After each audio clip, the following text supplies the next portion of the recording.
Hey, what's good, y'all? Fuzion here, back with another video. Let's talk Joel Embiid for a second. First take, Stephen A. and Shannon Sharp are going to be talking about what the 76ers should do with Joel Embiid. He has been out for a while. I don't know when he'll come back. Yeah, I have no idea when Joel Embiid will be coming back, but hopefully he does come back.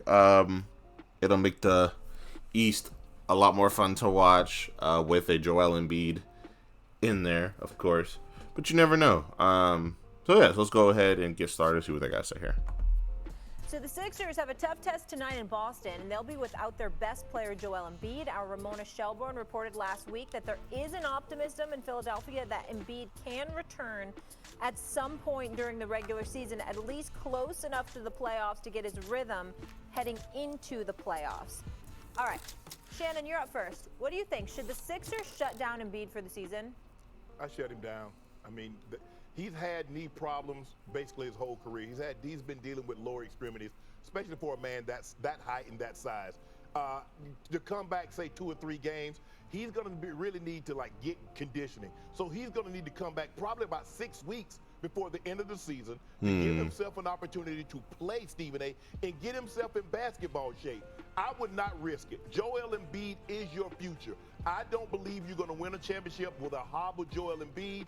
I'm shutting Joel Embiid down. Say, big fella, get ready for next year. I just cannot run the risk of having him re-injure that knee and be out and even miss more time, maybe even miss off-season training and conditioning, have to have another surgery. It's not worth it to me. I'm shutting him down. Shannon, you know this from personal. Yeah, so he missed 11 games. Thanks for that little graphic there. They are 5th in the East currently. Let me pull up these standings real quick. My bad, y'all. Yeah, they're 5th in the East. They are a game above Miami. Yeah, and they have, well, actually, so they have 33 wins. The 76ers do. Miami has 32. Indiana has 33, and Orlando has 32. So this whole 5th, 6th, 7th, and 8th standing, this is deep, bro. I think that they're probably going to be pushed down to the play-in, and if they get to the play-in, I think it's going to be a competitive series. But without Joel Embiid, I don't know how far this team can push. That being said, do you want to risk Joel Embiid being injured for next year? Do you want him to come in next year full health and make that be the year that they make the final push? Or is this a year that they need to make the push? I think the 76ers have a very limited window. I think that they're one of the better teams with him in the East. I like that pickup with what's his name? With Kelly Oubre, someone who can shoot the ball quite well, not afraid to take a jump shot when needed, can score, pretty athletic, helps space the floor. And since they did drop James Harden, they have so Tyrese Maxey has a lot more ball time. He can shoot the ball more. He takes better shots, and I like that.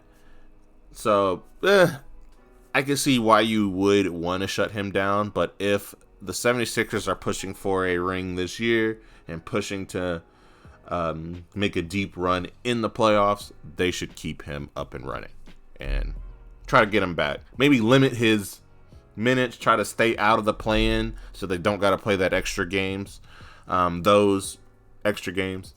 And I think that have him push, get about 20 minutes, then 30 minutes, and then right before the playoffs, let him get a little bit of a rest, and then run him ragged for the rest of the season. Experience, and Stephen A. also to some degree, we are not wired to shut down. No. Especially if we have the opportunity, as Ramona said, to get some rhythm moving forward and then enter the playoffs. I think he should play. And granted, he has to be absolutely healthy, like feeling better than what he was doing when he was playing this season. I know he was playing banged up, but when he was playing, he was the favorite for MVP. I mean, leading the NBA in points per game. How many prime seasons from Joel Embiid are you going to have? The window, it feels like every year is getting smaller and smaller. There's more pressure on, so much so that they're looking to acquire some player so they maximize on this window in this offseason. If he's healthy, if he's available, if he's able to get rhythms, mind you, I know that's a lot of ifs. Yeah, it's a lot of. I know that's a lot of ifs. That's like 10. But Joel Embiid is not wired to sit. I think he wants to play, especially looking at the landscape of the East. The Boston Celtics, they're in a class of their own. The Milwaukee Bucks, what we've seen recently, they're trying to knock on the door. But the truth of the matter is that when Joel Embiid is on the floor, from last year, MVP season, to this year, he's like trying to repeat that, giving you those points per game. Plus, Maxey has stepped up. He's an all-star. Now you add Buddy Hield. The team is coming together. Buddy Hield, that's who they picked up as well. Really in picked the East, up. and maybe potentially, you know, Floor try to get spacers. to the Eastern Conference, you know, finals. Now, I know they could slip down to the play, and it makes the path that much harder. Takes guys in the off season 2 or 3 months. So you're gonna have a procedure on your knee, and gonna take time for you to rehab and to get back into shape. Do you know what it takes? Yeah, I've had multiple, you know, situations with lower extremities, and it is not easy. And I'm like a slim Jim, right? Yeah. Compared to Joel Embiid. That's 300 pounds. But that's like that's a lot. That's a lot. But I do think that he wants to play. I think he sees a team, like a lot of people coming into the season saw the Philadelphia 76ers, and they saw more questions than answers. They got a lot of answers. Yeah, they got better. And I think surrounding Joel Embiid with shooters works. Because he can shoot. But he also can dominate down below. I mean, he has a underrated pass game, in my opinion. Adding Buddy Hield, a great floor spacer. Tobias Harris, he's getting more touches. He's getting that confidence. He's getting more aggressive on the offensive side. He's playing well. I think that the 76ers with Joel Embiid is a dangerous, dangerous team. Without Joel Embiid, I do think they are a play-in team, but I don't think they go farther than that. But with Joel Embiid, I just think it's crazy. That being said, knee injuries are not fun. I've had a PCL injury. I was jumping for a block. I was in middle school, and I tore it. I was out for 3 weeks. Had a cast on it for 3 weeks, but then I couldn't play for the rest of the year. I had a hard time walking, so I had to basically learn how to walk again on that left leg. It sucked. And I didn't even have any surgery. I just put a cast on it. So I understand having to get your wind back and learning how to use that leg again. That's a process. So hopefully I want him to be in there, but I don't want him to re-injure himself if it comes down to it. Be healthy so you can play and show that longevity and that skill that you do have. So far this season, they want to maximize on this window. If he's able to play and they say, hey, we have a Hurry shot up. to make it Let's through. see. And he was going on a trip to Barbados. I'd be scared he was going to step on a rock and be going for the sea. This is what we're talking about. Yeah. We're talking about Joel Embiid, who has been in the league since 2014, and there has not been a single season that he has not been hurt. 2014 to 2016, there's very few people on the planet who get drafted the top 3 overall and don't play a game the first 2 years of their careers. That's Joel Embiid, because he came in with a foot injury. He's had foot injuries, he's had knee injuries, he's had back injuries, he's had ankle injuries, he's had everything. He had that stomach issue, had a facial issue as well. So, you know, bro, let me tell you something right now. I'm taking him, I'm putting him any chance I get. I don't give a damn. I ain't sitting him down, I ain't shutting him down, nothing. If he could give me 10 minutes, I'm taking the man averaging 35 and 11. He's been averaging over 30 the last 3 years, 28 the year before that. The brother's a scoring machine. The footwork is phenomenal. He's maybe one of the greatest skilled big men this game has ever seen. If that brother could give me 15 to 20 minutes at 75%, I'm taking it. I don't care. I'm not sitting him down because there is no such thing as let's get him ready for the next season. Because you can get him ready for the next season, and then he can show up in training camp, and damn it, he's flying from wherever he's flying from to Philadelphia, and damn it, the seats weren't comfortable enough. The seats weren't comfortable enough. His knees aching, the back's hurting or whatever. They couldn't recline. The bed wasn't long enough, so he had to sit up a little bit, and that hurt him. His neck's hurt. Yeah, that's true. He's a injury-prone big man, like Anthony Davis, like a lot of more of those high-mobility big men. Jokic doesn't get injured that much. Low-mobility big men, I think, are the style. Brook Lopez, he shoots a lot of three-pointers, but he's low-mobility as well. Joel Embiid, he attacks. He finds his shot. He doesn't take a lot of shots that are given, not much. He does look that mid-range, but I think because of his style of play, he's just going to get injured more. So I understand where he is coming from, that being Stephen A. And I understand the wanting to push for more, wanting to push him more, wanting the Joel Embiid to be out there because he affects the game. If you put him in for 20 minutes, he's averaging 30-something, he'll give you 15. He'll give you something out of those minutes. And you give him time to rev up, to get shots up, and then by the time the playoffs come in, he'll be ready. I think that you do need to put him in. Again, limit his minutes. Make sure that you do stay out of that play-in, and I think they'll be all right. What else do they got to say? 'Cause I think that's everything. I am sitting down Joel Embiid at all. Anytime he can play, I'm taking it. But Stephen A., you do realize, now, okay, he had this procedure. Let's just say for the sake of argument, he had the procedure a month ago. Okay. How much cardio you think he's doing?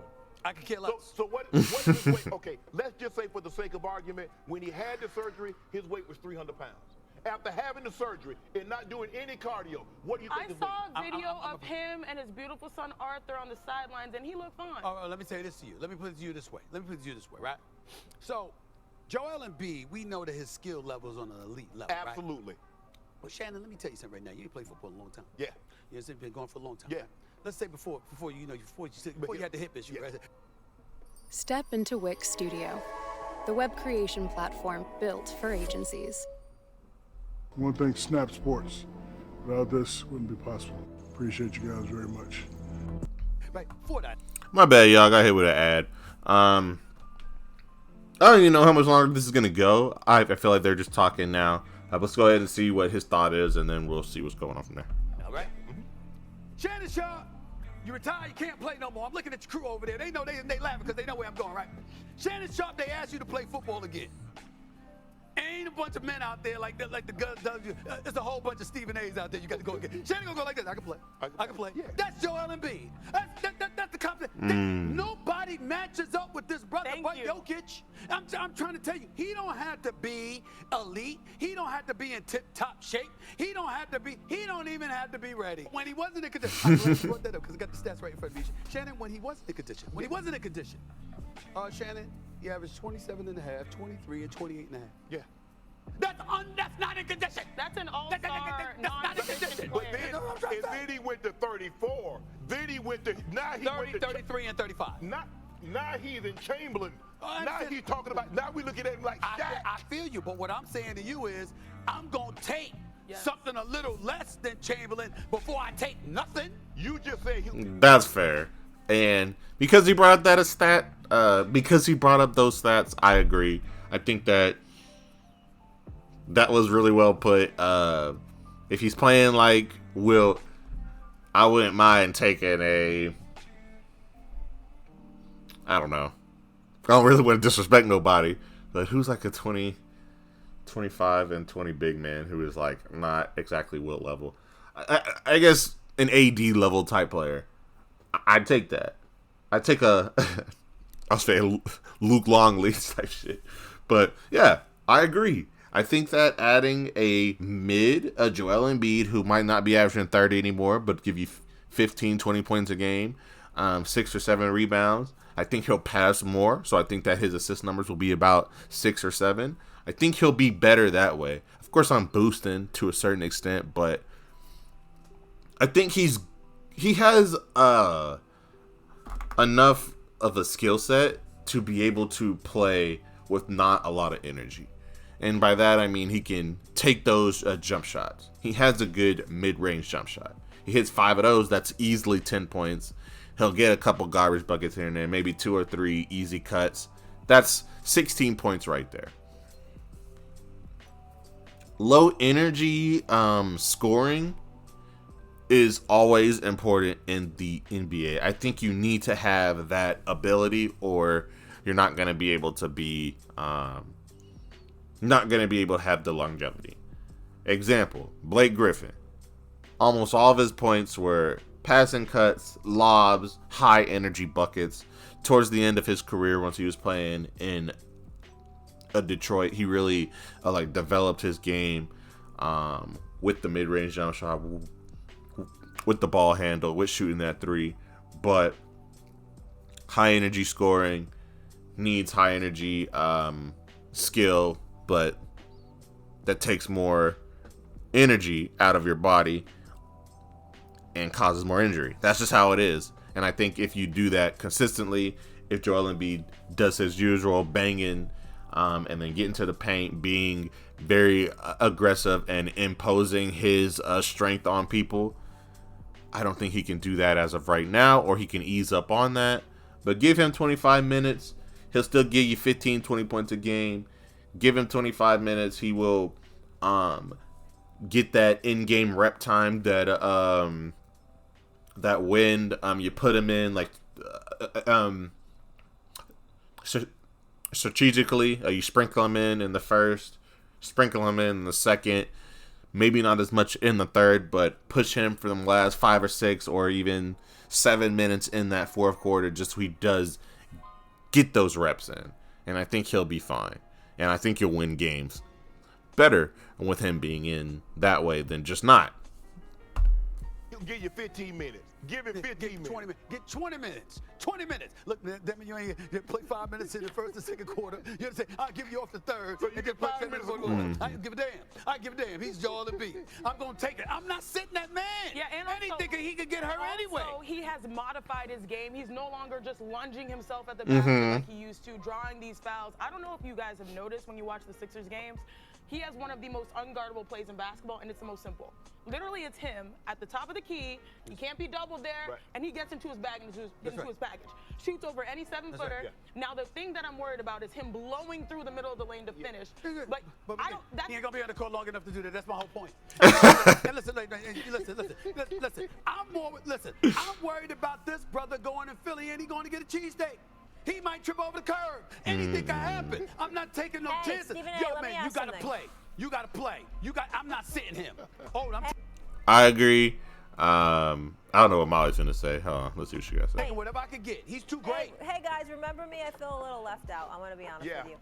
You're Chene, thinking about yourself. can I ask a question? Because I'd like to be a part of the program if that's okay. Well, you would have been if you could have made it to L.A., but you never do. But that's a different subject for Stephen another day. But go ahead. A. Smith, first of all, I didn't even know you were going to be in LA. You didn't even let me know or give me a heads up. I most certainly did. Everybody else knew. No, don't even start. Let's not do this publicly, like your travel and how you change it. Like, it's unreal, okay? And not all of us have PJs and, so let's just not go there. It'll be awkward. Chene, who do you think is the biggest threat to Boston? I don't really care about that right now. Maybe we can talk about that another time, but let Joel Embiid get in the game. Let him get some reps. Let him feel that energy of true NBA game time like energy. I think you still need to get that dose for you to still be I think that's part of the conditioning, like the mental conditioning from it. I think that is something that he needs, and I hope that he does play. But that's all I got for you guys. Tell me what you guys think in the comments below. In the description, you can hit the link and become a member. I'm going to rehaul the member system this week, but try to become one now, man. The sooner the better. We would love to have you guys, and we would like to have you guys more involved in the channel, so on and so forth. We will be doing a stream at 750 subs We're at 618 at the moment. Yeah, I'll see you guys later. Peace.